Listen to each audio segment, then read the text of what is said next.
Hello, friends. Welcome back to Reality Check with Arvind Swaminathan. I had promised there'd be at least one a month. I am here again. I've kept my promise. Today, I'm here to discuss something which is so important that I'm surprised nobody has really brought this up before. What is secularism? What do people mean when they hear the word secularism? What does it conjure up in your mind? We have been told and we've been brainwashed into believing what the so-called leadership keeps telling us.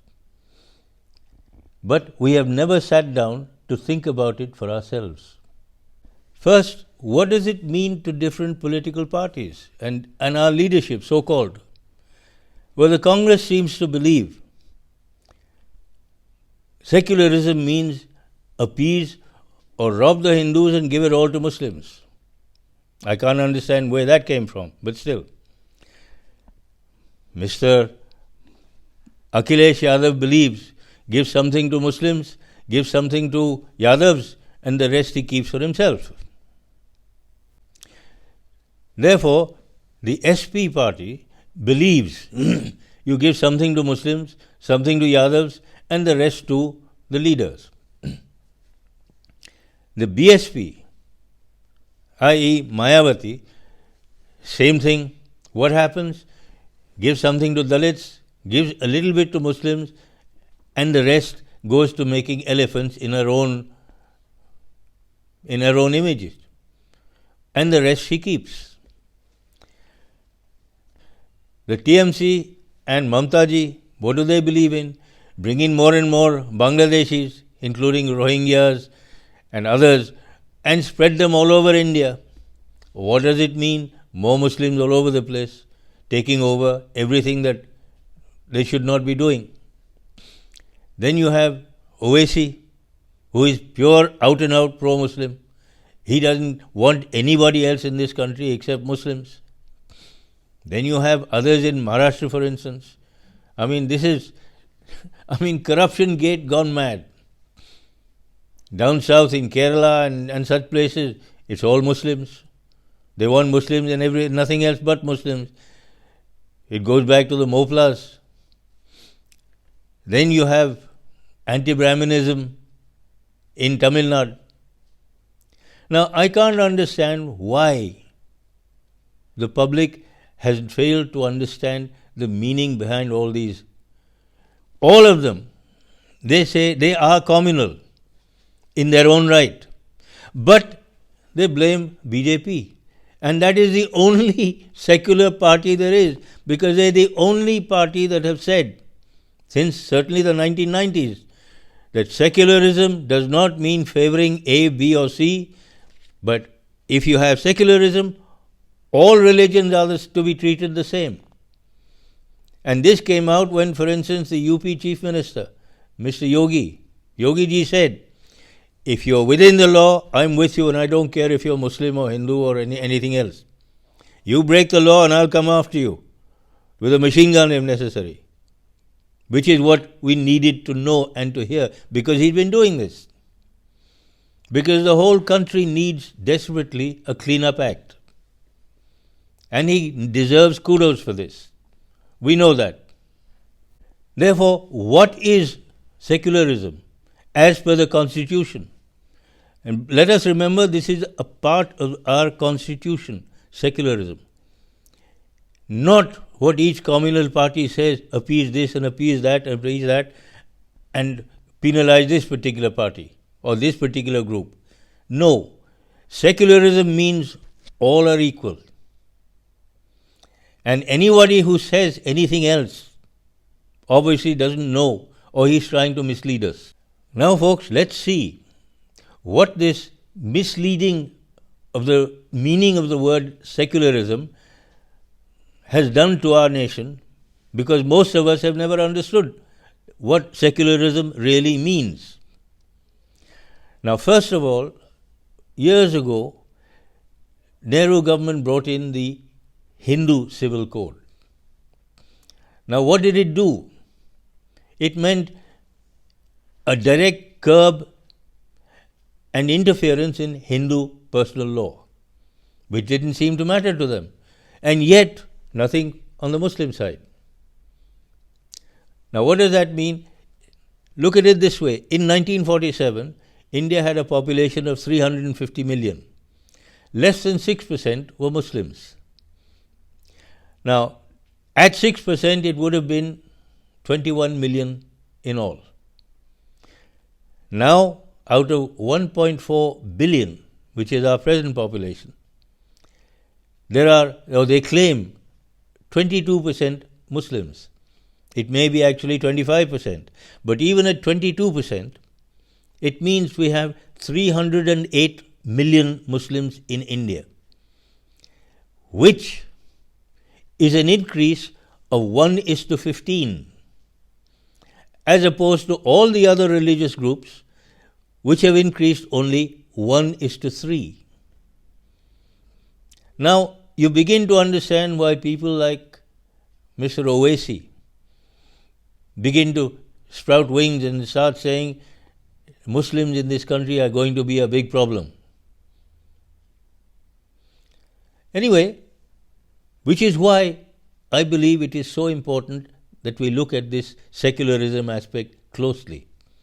Now, you see in places like West Bengal, in Kolkata, there is a thing called Hajj House, which was built at a cost of 100 crores by the West Bengal government.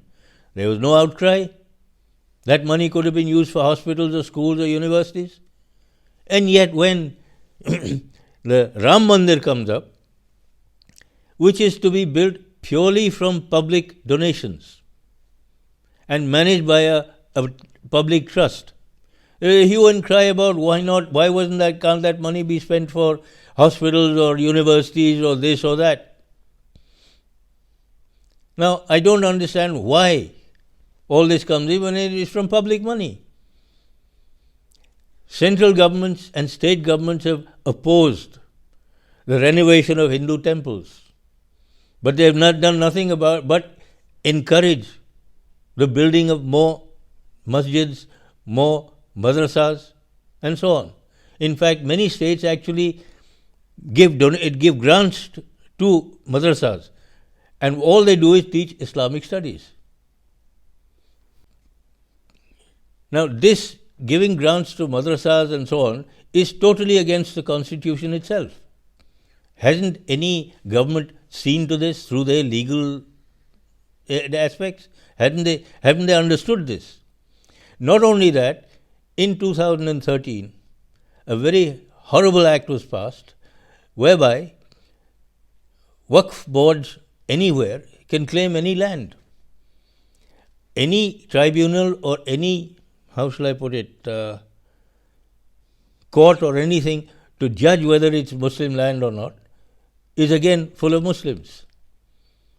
Now, this means really that they can take over this country, every piece of land here.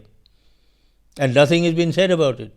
And this is why Mr. Manmohan Singh, who was the then Prime Minister, said quite openly in a public meeting that Muslims have the first right on all of India's resources. What about all the others? Why are Muslims called minorities and given everything? Why not Parsis, Sikhs, Jains, Brahmins? They're a minority, very, very few of them. Why are they being penalized? Now, another thing you will notice is all the donations that go to mosques, madrasas and so on, or to churches, churches and church halls or church schools, they keep. The government doesn't touch that. But all the donations given to Hindu temples, the government takes 70%. Now, this goes back to an act or a law passed by the East India Company, or so we're told, in 1817. Why has that not been rescinded so far? Why is the Hindu population, the Hindu temple trust, being penalized to help everybody else? Again, if you're going to Islamize this country anyway like this, why did we have partition at all? Now, this is not just me saying it. but a whole lot of people who are supposed to be very poorly educated and so on. Even they are beginning to wonder, why did we have partition? Because India was partitioned on the basis of Hindus in India, Muslims, Pakistan. So you see, there's so much that needs to be done, and only one party that has correctly understood what secularism means. And it is the only party which is spreading the message of what secularism is and should be, rather than what everybody else has been telling us. I'm hoping and praying that the brainwashing done over the last 50-odd years or 60-odd years has been wiped out by the present leadership, which means at the center and some of the big states also. There's only one party, that's the BJP. There's no other that is secular. We can see that. Please remember one thing.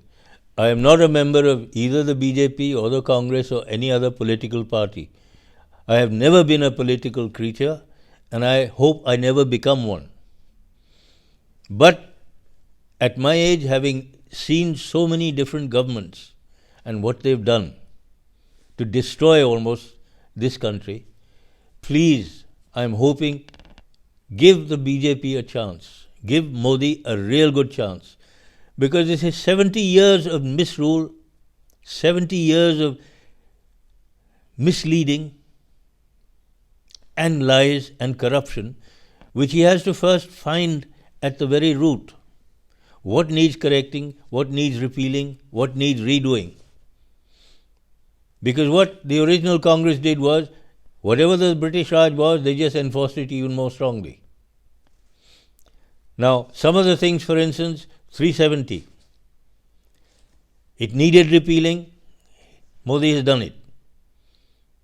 And it's a very good thing, because under 370, J&K had their own constitution, which means they were a separate country.